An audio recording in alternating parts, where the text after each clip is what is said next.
ஐசாங்க கொஞ்சம் பாரு அண்ணனோட பேரு ஜொலிக்குதுடா ஸ்லோமோ தெரிக்குதுடா அன்பான பிச்செல்லாம் கேளு நம்பிக்கையா சேரு இருக்குதுடா காலம் பிறக்குதுடா தனக்குன்னு வாழாத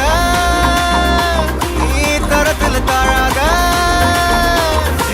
ஒருத்தனு மாறானே திருத்திட போறானே